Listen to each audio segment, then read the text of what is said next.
Recording in progress. Okay, good evening everyone. Shalom Aleichem, Bruchim Abam. This is the final shir of Tafshin Pei Daled. Haba Aleinu L'Toiva. Welcome everyone. The Shiurim Sefer Devarim are generously sponsored by Dr. Zakheim and Mishpachta. Le'iloi Nishmas of Shem Eliezer ben Rabbi Yaakov Zakheim, whose yard site is coming up on the first night of Rosh Hashanah. All the Shiurim the whole year are Le'iloi Nishmasai. Somebody mentioned to me that when they go to Eretz Yisrael, they go to many Kivrei Tzadikim and the kever of Shloima Eliezer Zakheim, who put him on his feet, help him find a job, help him build a family, and he feels very indebted to. So it's a great honor that the Shiurim are dedicated to Le'iloi Nishmasai. Tonight is also Le'iloi Nishmas Rivka Bat Tzvi Halevi and Rav David and Rabbi Yaakov Tzvi HaKohen. Tonight's shir is sponsored by Rabbi Yaakov Mizrahi. Hashem should be mevarich in his own mishpacha, shafa bracha v'hatzlacha, shana tova u'mesuka. Tonight's shir is also dedicated by Mr. Joseph Deutsch, Leon Nishmas, his grandfathers Yosef ben Avigdar, Moshe ben Menachem, V'gan Eden Tehei Menuchasam. They should be Melitza Yisharim for their whole family. We thank the Rebbeinu Shem we were able to get together this year for Limud HaTorah in good health. May the Rebbeinu Shem bless all of us for another year, Be'ezus Hashem, of good learning and happiness. Okay, let us begin with a very perplexing comment of the Medrash. The Medrash tells us, it's a Medrash Pliya. Medrash Pliya is not as of ancient origin as the Midrashim. Whether it's actually authentic material of the Torah Sheba'al Peh, it's not like a regular Medrash, but what it is it's enigmatic ancient teachings, and you sort of have to decipher, okay, what exactly does it mean? It's like it's like a mystery. It's like a riddle. Medrash Pliya, it's not a real Medrash. It's not like Medrash Rabbah, Medrash Tanchuma. It's a riddle, and in the riddle is encapsulated a hidden message. So one of the first Medrash Pliyos says like this: Vayihi erev, vayihi voiker yom echad. And it was evening, and it was morning one day. Oh, one day, mikan sherosh Hashanah shnei yamim. From here we learn Rosh Hashanah is 2 days. You like that riddle? That's the riddle. It says, Vayihi erev, vayihi voiker yom echad. Ah, from here we learn Rosh Hashanah is 2 days. Okay, well, so the Chida, in a number of his farm, my friend Shragi told me, we came together tonight. He said, Rabbi Glatstein, I think every time I heard you give shir, you always mention the Chida. Could be, right? But you don't have to go too far. Second Maramakam on the sheet. The Chida quotes this Medrash, and he says that this Medrash is discussed by the Karban Aron, and we don't even have to spell out any specific questions here. It's obvious. What in the world is this Medrash conveying? Vayihi erev, vayihi voiker. Oh, 1 day. From here we learn Rosh Hashanah is 2 days. What's that supposed to mean? Another question is, why does Hashem judge us on Rosh Hashanah? It's the 7th month of the year. So why does He judge us on this day? Shouldn't He judge us on the first day of the first month? Why the first day of the 7th month? What is it about the upcoming Wednesday night, Thursday morning? What is it about this day? What is it about the first day of Tishrei that God judges us on this day? Why does He judge us? Is it something happened on that day that from now on God always judges the Jewish people? And actually, the Ran asks this question. The Ran in Masechta Rosh Hashanah, on Daf Tez Zayin B'Dafei Harif in the Oiz V'Hadar edition, if you look at number 31 on the third line, V'yesh Lishal Lama Adam Nidan Rosh Hashanah Yoser Mi B'Shar Yamim. So you say, well, actually come to think of it, there are 3 other Rosh Hashanahs. God judges us for grain, and God judges us on fruits, and God judges us on water. Well, guess what? The reason why God judges us on grain on Pesach is because that's when it grows. And God judges us on Shavuos for fruits because that's when they grow. So it makes sense. God judges at the time that it's appropriate. When the entity comes to fruition, that is the time for its judgment. But what happens on the first day of the 7th month, randomly on the first day of the 7th month? Why does God judge us on this day? And the Ran says a principle that will be the foundation of tonight's share. It's something we're all familiar with. We're going to say on Rosh Hashanah, Zikaron liyom rishain, that Rosh Hashanah is a remembrance for the first day. For the first day? How is Rosh Hashanah a remembrance for the first day? It's not the first day of creation. The first day of creation is Chav Hei Elul. What happened on Rosh Hashanah? God created Adam HaRishain. So how is Rosh Hashanah a remembrance for the first day? The answer is, when we say remembrance for the first day, it doesn't mean the first day of creation, it means the first day of man. Rosh Hashanah is a commemoration of the first day of man. Rabbi Eliezer says, B'tishrei nivra ha'olam. When Rabbi Eliezer says, B'tishrei nivra ha'olam, Be'echad b'tishrei nivra ha'olam, the word Bereshis are the letters, Be'echad b'tishrei. Yeah? It's not Be'echad b'tishrei nivra ha'olam, it's Be'echad b'tishrei nivra Adam. It's B'chav Hei Elul nivra ha'olam. It's Be'echad b'tishrei nivra Adam. And the Psikta gives us an account, the Gemara in Sanhedrin also gives us an account. In the first hour of Rosh Hashanah, it entered God's mind to create Adam. In the second hour, he consulted with the angels. In the third hour, he gathered the dust. In the fourth hour, he kneaded the ground. In the fifth hour, he put the flesh on Adam. On the sixth hour, he made Adam a unformed entity. On the seventh hour, he put an neshama into him. In the eighth hour, he put Adam into Gan Eden. In the ninth hour, he said, Adam, do whatever you want. You could do whatever you want. You could talk by Chazar Sashatz. You could bring phones into the shul. You could do whatever you want. You could violate the cardinal sins. Just don't do one thing. Just don't eat from the Eitz Hadas. In the 10th hour, Adam ate from the Eitz Hadas. Can you imagine? God said, do whatever you want. You could eat treif. You could do anything. You don't have to eat gefilte fish. You don't have to eat matzah balls. You could even eat gebrakst. You could do whatever you want. Just don't eat from the Eitz Hadas. And within 60 minutes, he had consumed the Eitz Hadas. Can you imagine that? He could not resist 60 minutes. In the 11th hour, says the Medrash, he was judged. In the 12th hour, he was acquitted. Says HaKadosh Baruch Hu, what's today? Echad b'tishrei, zeh simin lebanecha. Just like you stood in judgment and you were acquitted, the Lashon of the Medrash, the Ran quotes is v'yatzeis b'dimos, kach asidin banecha liois oimdim lefanai b'din b'yom zeh. Your descendants will stand in judgment on this day, v'yotzin b'dimos, and they will be acquitted. Actually, I'm going to throw something out. It's going to like reconfigure your whole mind. But even now, when God gave the Torah originally, Rosh Hashanah was going to be in Tammuz. You know about this? We once discussed it on a Parsha Shlach by the Zman between Mincha Marav. Originally, Rosh Hashanah was going to be in Tammuz, Yom Kippur in Av, and Sukkot in Elul. But because of the Ched HaEgel, we lost Tammuz, Av, and Elul, and everything was shoved to Tishrei.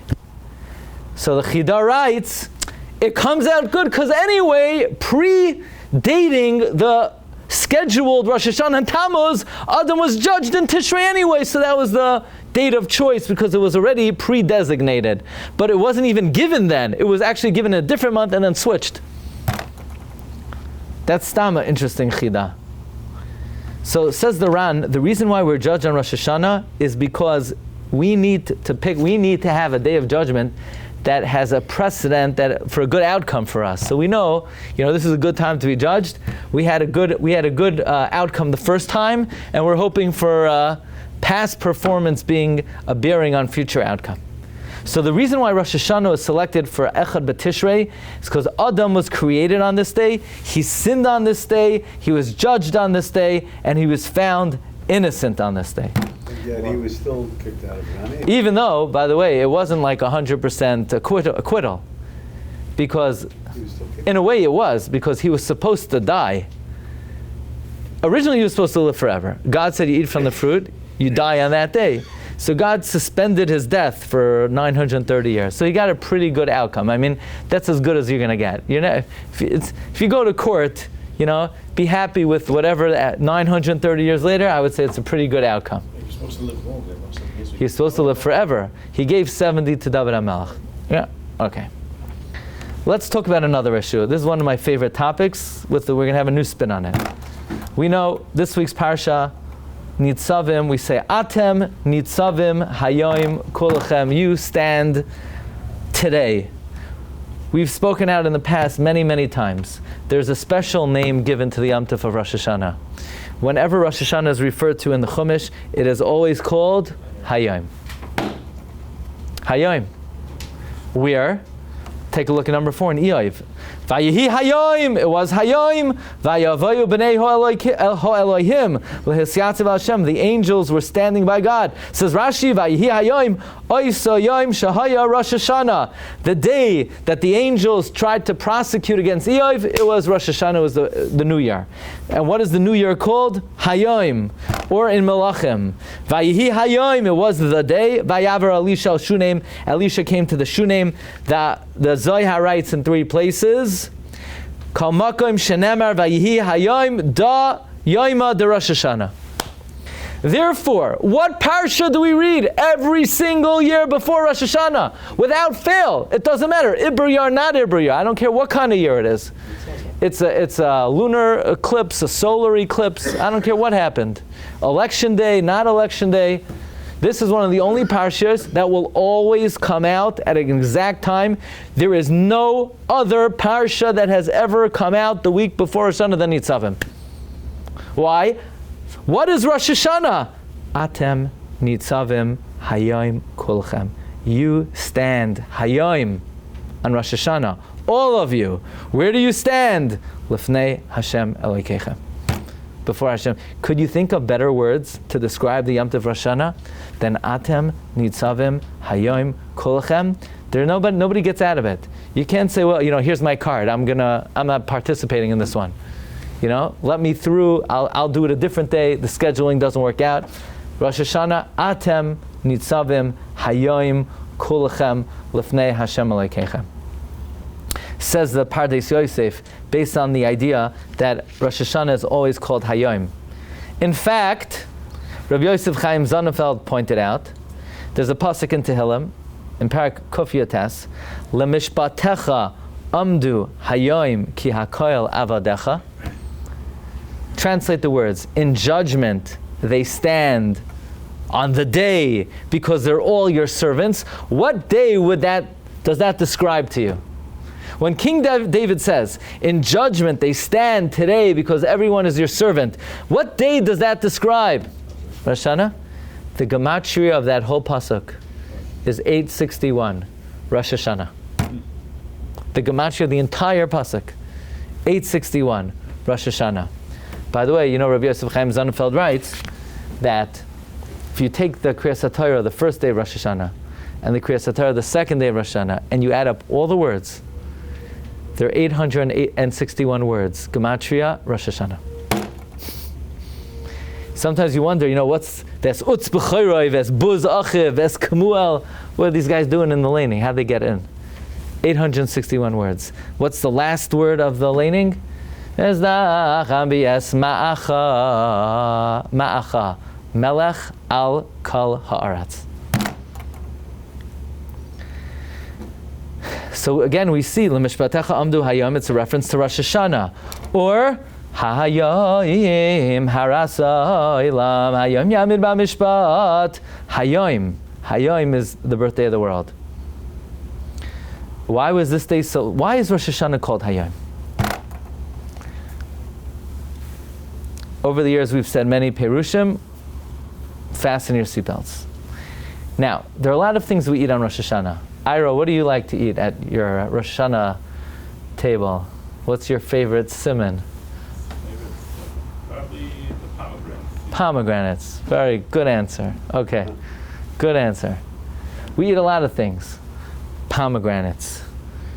Meron.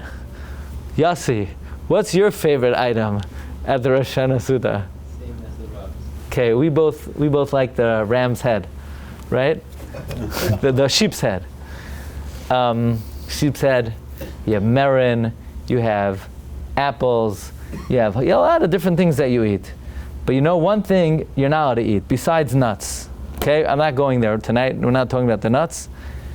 The Gemara says, don't eat grapes on Rosh Hashanah. Don't eat grapes. And I know you're getting very nervous now. Don't eat grapes on Rosh Hashanah. Why? V'hatam al pisaid. It's Kabbalistic reason. So, that's got to pique your curiosity. What exactly is this secret reason why not to eat grapes? So the Gemara writes on the Ma'aser Rav. So the Imrei Shmuel is a parish on the Ma'aser Rav. He says that it could be the reason is that according to the Zohar, the fruit that Adam HaRishon ate was a grape. It's Rosh Hashanah today. We're being judged because Adam was judged and he was acquitted. But he also sinned on this day.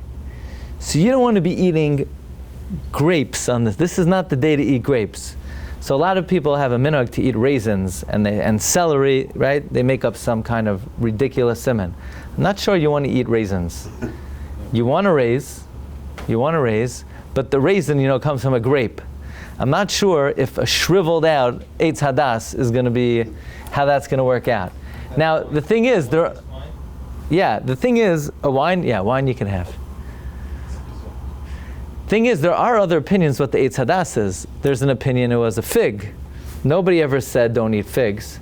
There was an opinion it was grain. Nobody ever said don't eat grain. There's an opinion it's an esrog. Anyway, at this time of the year, esrogim are a fortune. Nobody's buying an esrog, But it's interesting, of all the opinions that we avoid on the day of the first day of creation, it's the grape. But again, maybe because this is the opinion of the Zohar HaKadosh, so therefore this is the food that we avoid. So it's interesting. The whole setup. What? Did you answer the first question? I don't know. How do we know? No. Let me tell you something about how the shir works. Okay? If I have a question at the beginning of the shir, in all likelihood, I'm not going to answer until the end of the shir. That's just like general rules of the shir. Because if I answer at the beginning of the shir, then you tune out. So I ask the question, then I hold you in suspense on the edge of your chair until the end of the shir. That's like the general mahalach, In general, you should, it's kedai, when you set up you never answer the original question until the end. Okay. It's all a build-up, Okay. So we see that there are a number of things we do. Not only are we judged on Rosh Hashanah to commemorate the fact that on this day, Adam Rishon sinned and was judged, but we also avoid the fruit that Adam Rishon ate. Rabbi Yehuda HaNasi. You ever hear Rabbi Yehuda HaNasi? Rabbi Yehuda HaNasi is one of the all-time sharpest Gaonim in Poland. Talking at the end of the 19th century. My great-great-grandfather was a student of Rabbi Yehuda HaNasi. He helped publish Yeshua's Malkai. This Lag BaOmer, I was in Poland, and I went to the city of Kutna, and I was looking for the kever of Yehuda HaNasi, and it's just a big field. There's no kever there, and if anybody wants to do. There are ways to find where he was buried and to make a monument. If anybody wants to get involved in that, let me know. Rabbi Shula Mikuna has an amazing idea. Shula Mikuna says, where does the mitzvah of Tkiyah Shofar come from? Is the mitzvah to blow the shofar, or is the mitzvah to hear the shofar? The Rambam writes in about 8 places, the mitzvah is to hear the shofar. What's halacha if you steal tefillin and you put it on? You're yotzei? No. What's halacha if you steal chevtza shel mitzvah and you use it, you're not yotzei. If you steal a shofar and you blow it, are you yotzei? Avada. Because there's no mitzvah to blow a shofar. The shofar is not a chefetza shel mitzvah. The shofar is the instrument that produces the sound. The mitzvah is to listen, the mitzvah is not to blow. So why do you think we have a mitzvah to hear the shofar on Rosh Hashanah? Okay, this is not a politically correct idea. What are we going to do, Why isn't it considered mitzvah b'ami avera? If you steal a shofar. Because the mitzvah is not blowing it. But it's still b'ami avera. If you steal a hammer and you build a sukkah, it's not a mitzvah b'avera. Because the hammer is just a tool with which you built the sukkah. The shofar is just a tool that produces the sound. The mitzvah is to hear the sound. The mitzvah is not to blow. Says the Yeshua's Makkah, what was the sin of Adam Rishon? That he ate from the tree? What do you mean his wife told him to do it? The sin was he listened to his wife. So he sinned by listening. So to rectify the sin of using his ears sinfully, we have to listen to the shofar. I don't comment on that. I'm just telling you what Rabbi Shmuel Mikutna says. He says, by the way, look what he says. V'lazehi mitzvah t'kiyah shofar Rosh Hashanah ki pagam b'shmiya ki shamata l'koyel l'shtecha. You know the lashon of the Medrash is he said no. His chila miyaleles olav b'koyla u'v'shofar yelule yolel. The Medrash says. It's like she hollered and yelled and cried like a shofar. Don't listen to the wrong shofar. Don't listen to the wrong shofar. I can't come to the shir. Why? My wife doesn't let. No. You haven't listened. You didn't listen to the other things she said. All of a sudden you listen to your wife now? All of a sudden. Now all of a sudden you listen to your wife. There's another interesting thing. You know, most people, today's generation, what do they eat for snacks? Junk. They eat polysaturated potatoes soaked in oil. Gushers. What in the world is that? Right? It's sugar cooked in sugar, boiled in sugar, and then fried in sugar. They don't even know what fruits are. Once a year, everybody eats fruits, right? When? The night of Rosh Hashanah. Everyone's eating fruits. People go to the store. They don't even know what the fruits are. Should I make a shechianu? Pal, you haven't eaten a pear the whole year. You didn't even eat a tangerine, orange. You can make a shechianu on anything they put on your table. You wouldn't even know what a fruit is. Why are we eating so many fruits the night of Rosh Hashanah? This is just original idea. You know, the Shlach Kadosh says, before Hashem told Adam Arishain, Ume'etz hadas toy vara lo yisoichal mimenu, and from the tree of knowledge, good and bad, don't eat from it, God introduced it. Vayitzav Hashem Elokim ala Adam lemor, Mikoil eitz hagan ochal toichel, eat all the fruits, but don't eat that fruit. Hashem didn't tell Adam, don't eat that fruit. He said, eat all the fruits, don't eat that fruit. Says the Shla, eat all the fruits was a mitzvah saseh. Don't eat that fruit was a lav. So maybe the reason why we eat so many fruits the night of Rosh Hashanah is we don't eat grapes because we don't want to eat the Eitz Hadas, but we eat other fruits because we're sort of commemorating on this day God gave Adam the mitzvah of eating fruits. So in the Holy Sefer Shvilei Pinchas, or Pinchas Friedman, he advances a wondrous idea. Now I'm going to introduce this as follows. I sent the Shvilei Pinchas an email this week, and I knew he was going to call me because I knew this was not an email response. So I found this so I'm working on this idea this year, Davar Yafa Be'itai. You heard about this? Connecting every parsha to the Zman of the year. We talk every Friday night in Shul, connecting every parsha to the Zman of the year. Baruch Hashem, we're up to Nitzavim. It's a big, Hashem gave me a good idea what to do next year. Also a new, interesting thing. I saw in Reb Pinchas Karatzer something I wanted to use. Why you notice the parshiyos closest to Rosh Hashanah are the shortest parshiyos of the year. Baruch Hashem. Because I have things I need to catch up in learning before Rosh Hashanah. I have a lot of things. And it works out. Put it this way, it works out for me. Nitzavim, Vayelech, Chazinu, it's good. Man, if this was Nasai or Kisa, it works out very good. Now, I think part of it, they asked the Chida in the Berkei Yosef, it's Slichos time. Someone who's a big Lamdan, should they say, well, you could go to a 20-minute Slichos, a 40-minute Slichos. Let's say you could be learning. What's more important? More slichos or more learning? Where should I cut the corner? Should I give up on my learning? Or should I give up on the slichos? What's more important? You would have thought learning is more important. Learning is a bigger mitzvah. Chida said no. Chida writes, during the Zman slichos, it's worthwhile to give up a little bit of your learning to say slichos. Now, you see, the point of slichos is to wake up earlier.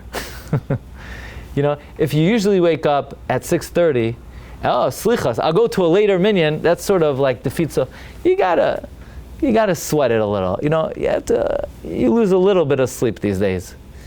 But the Chida paskins that slichos could come even at the expense of a little learning. So I would suggest a remes to this is during the weeks, you know, Atem Nitzavim Hayom is Gematria La'amoid L'Slichos. Atem Nitzavim, the Kadmonim bring. The week of Slichos is Atem Nitzavim, to get up for Slichos. You think it's a coincidence? The week of Slichos, we have less Torah. Hashem's saying, look, these weeks, the Avodah is the Slichos, not you minimize the learning a little bit. But Reb Pinchas Karitzer, he said this idea, Kabbalistic idea. I didn't understand what it meant. He said something that sounds like during this time of the year, Hashem goes to sleep, and that's reflected by short parshios. I'm afraid even to say that. So I sent to the Shvilei Pinchas, what does this mean? It's a term, tarmitin, that Hashem, so to speak, is like resting, so there's less Torah. So he called me, and he said, he started to write the email, but it was too complicated. So he said, it means like this. When we need to wake up on Rosh Hashanah, we got to wake up. The purpose of the Shofar is to wake up. And in order for us to wake up, we have to realize, look what we did. Why Hashem seems to be, so to speak, not being alert to our plight. Hashem seems to be, like Haman said about HaKadosh Baruch Hu. Haman tells Achashverosh, don't worry, we'll be successful. God is sleeping, right? The Gemara Megillah says that Haman told Achashverosh, don't worry, the God of the Jews is sleeping. So if we were to acutely be aware that God is sleeping, we would say, oh, he's sleeping because we're asleep, we got to get up. So God, so to speak, during this time of the year, wants us to feel how critical it is that we get up. So he shows us that we're really asleep by him, so to speak, going to sleep. And where do we see he's going to sleep? Because he's giving us less Torah. The parshios are smaller, as if Hashem is like, he's laying lower, and that's reflective of the fact because we're half asleep. And when we realize that, we say, look what we've caused God to do. No, Uru Yishena Mishinaschem. That's the reason why the parshios now are smaller. Understand that? It's a deep concept. He told me some other things. Okay, you understand the idea? The idea is we need to wake up. And when do we really wake up? When we think that because we're asleep, we've, so to speak, God only goes to sleep if it's a reflection of us. So God shows himself as if he's asleep to show us how sleepy we are so that we should wake up on Rosh Hashanah. By the way, there's a hanhaga that God turns his back to us. Ba'anochi hastar aser panai b'yemahu. It's called achar ba'achar. Ach ba'ach. Achar ba'achar. But an amazing thing happens when God turns his back to us. See, when God is facing us and we're facing him, we're independent of him. He has a backbone and we have a backbone. Now, it's a little bit dangerous because we could run off, but God will only face us if he trusts us. But when we turn our back on God, he turns his back on us. And when that happens, there's only one backbone between the two of us, and we're stuck to him. So very often, by us turning our back on God and him turning his back on us, he then injects us with greater kedusha. Hester panim will cause a higher repercussion of ruchnius, even more than face-to-face. Think about what happened in the last century after the Holocaust. Okay? We'll leave it at that. Anyway, so I'm just giving you an introduction because what I'm about to tell you comes from the Shvilei Pinchas. Can a Baltakea make a bracha on the Shofar? Yes. But he says Litkaya Shofar? Did you steal a shofar or something? I just can't understand that. Yeah, he could. A shofar is not. He says Litkaya Shofar. No, he doesn't. To blow, not to listen. So how could he use it? Asher kiddushanu mitzvaysav v'tzivanu lishmaya kaya shofar. He doesn't say litkaya. Rabbeinu Tam says litkaya, but we follow the Rambam lishmaya. So he can use it. So The Baal Tekeh could use a stolen shofar. Your mother-in-law could use a stolen shofar. Your sister-in-law could use a shofar. Listen to a guy for? No, Why not? it's a good kasha. I'll give you a share on that. That's a very good question. That's a very good question. Because could a guy build your sukkah? Yeah. It's only a chumrah that he can't. Me'ikar then he can. So if a guy could build your sukkah, because the mitzvah is not to build it to sit in it, why can't a guy blow the shofar? It's a big kasha. Reb Chaim Brisker talks about it. Yeah. You've only got one. All right. You've only got one good. Okay. Let's move on. Says the Shvilei Pinchas, quoting the Tosfos Chaim, Reb Chaim Yosef, the Av Bezin of Paston. He says when Adam Harishon ate from the Eitz Hadas, he was poigim in the names of Hashem.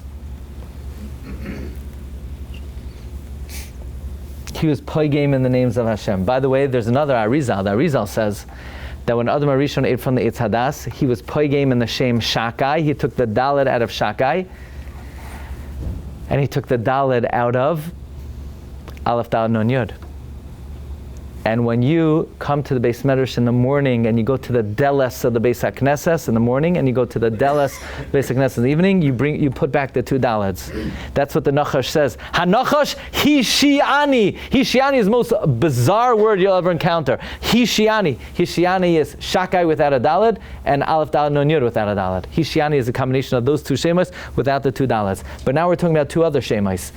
The Nachash caused Adam Rishon to be poigim in the Shem Havaya, and the Vav K of Havaya dislodged. It became Yud K, and the Vav K dislodged. And in the Shem Elokim, instead of Elokim, it became Eila, and Yud Mem, the Yud Mem dislodged. You got that? The Yud K, Vav K, the last two letters dislodged. Elokim, the last two letters dislodged. So that means the Shem Havaya was Nifgam and the Shem Elokim was Nifgam. Says the Holy Rebbe of Skolia. You ready for this? The Holy Rebbe of Skolia says, when Adam made from the Eitz Hadas, look at number 17, Vayishma'u es koil Hashem Elokim. They heard the voice of Hashem Elokim. The Hashem was screaming, what do you do to me? The Elokim was screaming, what do you do to me? You know what I'm missing now? Mishalech bagan leruach hayoim. I'm missing the letters hayoim. I'm missing the vav and the hey, and I'm missing the yud and the mem. Vav hey and yud mem spell hayoim. Hayoim are the four letters that Adam was nifgam in the two shemos of Hashem. This is what it means. Vayishmu, Adam heard, as koil Hashem Elokim, the voice, the cry of the Shem Havaya, of the Shem Elokim, mishalech leruach hayoim, and Adam had to hide, mipnei Hashem Elokim. Look what he did. He destroyed the Vav K, he destroyed the Yud Mem. So what do we need to do on our Rosh Hashanah? We got to do some fixing. We got to restore the letters Vav K Yud Mem. What is Rosh Hashanah called? Hayoim. The word Hayoim spells out the four letters that Adam was nifgam from the two shemos of Hashem. So you know, Chazal say that at Kabbalas HaTorah, Vayihi koil hashofar hoylech v'chazak ma'od. The sound of the shofar was very strong. What sound did they hear at Kabbalas HaTorah? A tekiah. So where does Trua and Shvarim come from? Trua, the Shvilei Pinchas says, Teira Vav K. They harmed the Vav K. Shvarim, Shever, Yud Mem. They broke the Yud Mem. Shvarim, Shever, Yud Mem. They broke the Yud Mem. Trua, Teira, Vav K. They harmed the Vav K. The job of Rosh Hashanah is to restore the 4 letters of Hayom. Were these 4 letters ever restored? You know, the Arizal writes in the Siddur Ha'ari that not until the Akedah did these 4 letters make a comeback. The Ari says, look at number 24, that the reason why at the Akedah it says, Vayikra Avraham Shem HaMakoim Hahu Hashem Yireh Asher Yeyamer Hayom. Now we could say Hayom came back. The Vav and the K came back. The Yud and the Mem came back. And when we're finished davening on Rosh Hashanah, and we blew all the tkiyos, and all the shvarims, and all the truais, you know what we emphasize? Hayoim ta'ametzenu, Hayoim tivarachenu, Hayoim, we brought back all the missing letters of the name of HaKadosh Baruch Hu. So we were able to restore the Shem Havaya to its glory, we were able to restore the Shem Elohim to its glory. The Gemara in Beis says something very interesting. Okay, I might have to burst some bubbles now, but you've probably heard this before. The second night of Rosh Hashanah, people get very confused. It's a very confusing night. Right? Because, you know, the first night, you don't have to make any shachianos.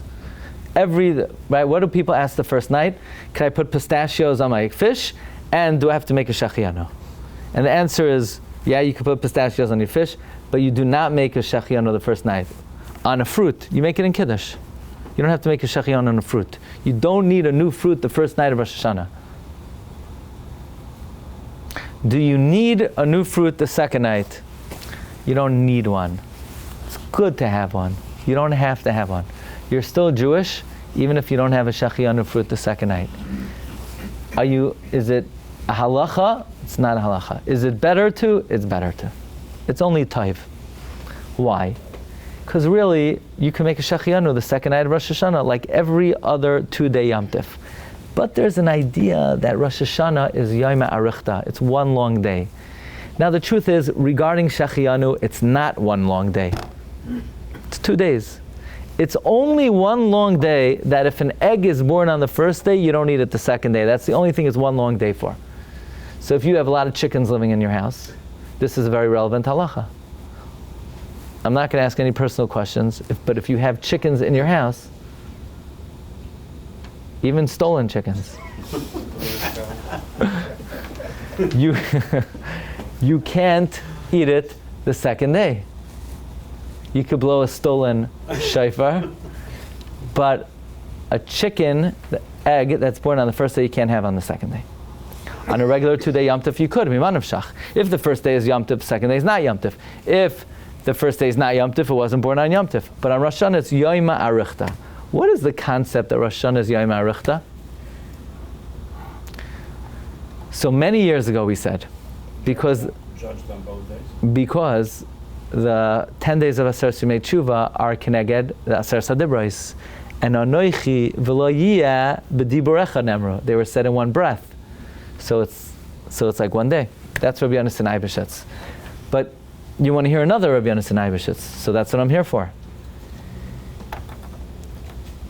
The Chida quotes this Rabbi Yonasan Eibeshitz. Are we judged on both days?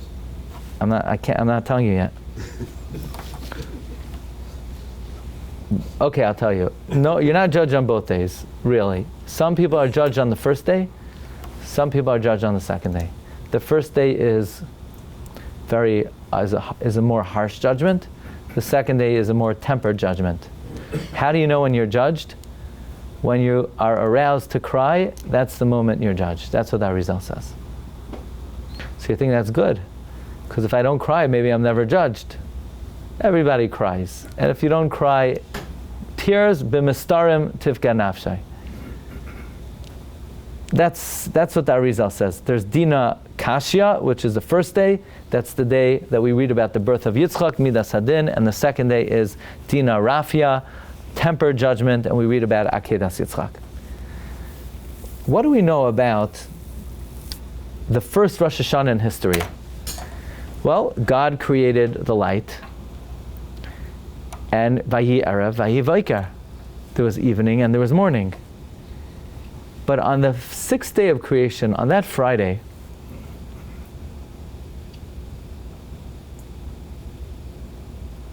when Shabbos began, the sun did not set. So there were 36 consecutive hours of night.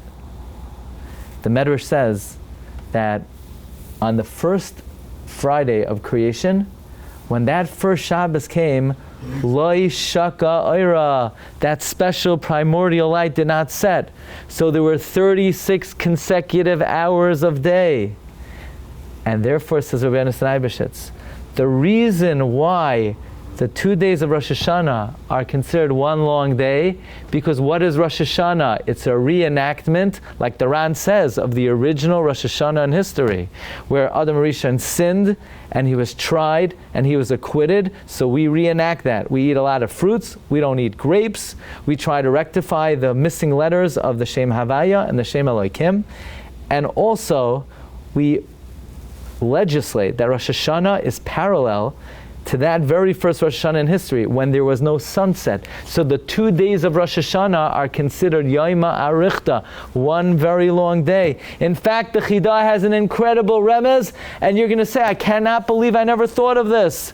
What does it say? Vayihi Erev, Vayihi Voiker Yoim Echad, Vayihi Erev, Vayihi Voiker Yoim Sheni, Vayihi Erev, Vayihi Voiker Yom Shelishi, Vayihi Erev, Vayihi Voiker Yom Revi, Vayihi Erev, Vayihi Voiker Yom Chamishi.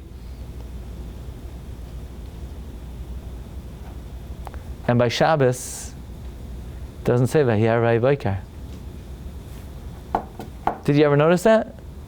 Did you ever notice it doesn't say and it was evening and it was morning by Shabbos? It says Vayar Vayikar Yom Hashishi. It never says Vayi Erev Vayi Vayikar Yom Hashabbos. You know why? Because Shabbos there was no Erev. How many times did you learn Bereshis? Did you ever notice that? Why doesn't it say, and it was evening and it was morning on Shabbos? Because it wasn't. It was 36 consecutive hours of day. And therefore Rosh Hashanah is parallel and legislated and patterned after the very first Rosh Hashanah in history. Says the Chidah, we've now unlocked the secret of the Medrash Pliya of how we started the Shir. The first question. The Shir began, Medrash Pliya, Vayhi Erev, Vayhi Voiker, Yoim Echad. There's a raya that Rosh Hashanah is 2 days. Frak the Chidah, because it says Vayhi Erev, Vayhi Voiker, Yoim Echad, that's a raya Rosh Hashanah is 2 days. It's like this. It says on the first day, Vayhi Erev, Vayhi Voiker. It says on the second day, Vayhi Erev, Vayhi Voiker. It says on the third day, Vayhi Erev, Vayhi Voiker. But it doesn't say on Shabbos, Vayhi Erev, Vayhi Voiker. Why? Because Friday and Shabbos were Kiyoima Arichta. So therefore, Rosh Hashanah, we take 2 days and we deem it one long day. Rosh Hashanah is 2 days because it doesn't say Vayera Vayivoiker on Shabbos. What's significant about the fact that it doesn't say it on Shabbos? Because it says it on day one and it says it by all the days of creation. So the fact it says it by all the days and it doesn't say it by Shabbos, that's because we now make Rosh Hashanah, we take 2 of the days and it's deemed Yoima Arichta, one long day. But one more thing. What does it say by Shri? Just Vayichulu? Vayichulu. That's it. That's it. This is something we once spoke at many years ago, but it will take on a different meaning in this context. The pasuk says, and the Baal Tokeah, any Balei Tokeah? Ashrei ha'am yohidei sirua Hashem yarpanecha yehalechon. Ashrei ha'am, not Toikei Trua, not Shoimei Trua, Yoidei Trua. To know the Shofar. What exactly do you need to know? What happens when we blow Shofar? On Monday we had a shir. I recommend listening to the shir again before Rosh Hashanah. If you're interested, I'll send you a link. A very powerful Ramchal. And the basic idea is the role of a shofar is there are 2 historic blowings of the shofar in our history. One was the blowing of the shofar on Kabbalas HaTorah. One is the blowing of the shofar L'Asad Lavai. The shofar magnifies the forces of good and destroys the forces of evil. The original blast of the shofar at Matan Torah did it, but not completely, and the Tekah b'shofar Gadol will completely destroy the forces of evil. The bridge between these two shofaros is Tkiyah Shofar every year on Rosh Hashanah. It magnifies the Tkiyah Shofar of Kabbalas HaTorah. That's why we invoke Tkiyah Shofar of Kabbalas HaTorah and Musaf. And we also talk about the Tkiyah Shofar L'Asad Lavai. What happens when we blow the shofar? The Zohar HaKadosh teaches there's an olam, there's a world, it's called the world shofar. The olam called shofar is olam hatshuva, is the world of tshuva. In this world, it's the only place on earth that the sin of Adam Harishon did not downgrade. You see, when Adam Harishon sinned, he ruined everything. People don't live forever. People don't live long. People have to go to work. There's illness. There's suffering. The whole world was, downgraded. The whole world was niskalka, was ruined. He ruined man. He ruined creation. He ruined the bria. He even ruined mitzvahs. He ruined mitzvahs. The mitzvahs are not as powerful as they once were. There's an idea, there's only one mitzvah that was unaffected by Adam Rishon's sin, kibbud av va'im, because he didn't have a father and mother, so he couldn't ruin that mitzvah. That's why when Yaakov Avinu goes in to serve his father, so Yitzchak smells Gan Eden, because kibbud av va'im smells like Gan Eden before the sin. There's one realm in this world that is unhampered, not ruined by the sin of Adam Rishon. That's the world of the shofar, which is the world of tshuva. When we blow the shofar, we are transported to a realm that transcends the sin of Adam Rishon, and it brings us back to Gan Eden Mikadem. Did Adam Rishon do tshuva? Adam Rishon did tshuva. How did he see that? He said, Mizmar Shirli Yom HaShabbos. Adam Rishon did tshuva. He met Cain. Yeah, Adam Harishon did tshuva. We'll say it, and you'll see it in the Slichos coming up. It talks about the tshuva of Adam Harishon.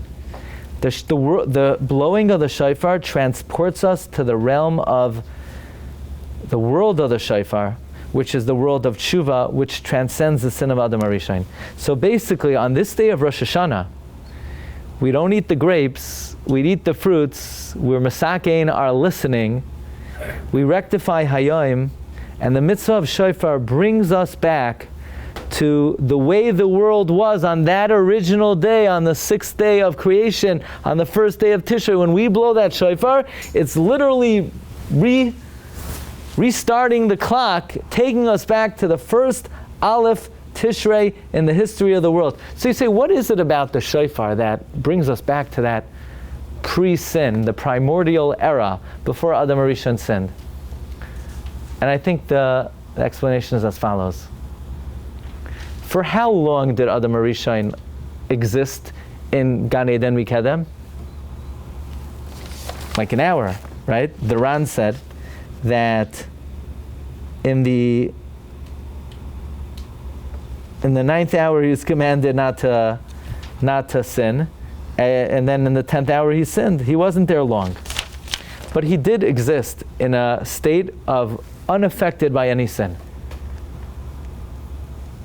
What did God do to him that he was on such a high level? Vayipach ba'apav nishmas chayim. He blew into his nostril a soul of life. He blew. The Rabbi Yehuda HaNasi says the shofar is reminiscent of a nose. I guess some people have longer shofaros than other, but the shofar is reminiscent of a nose.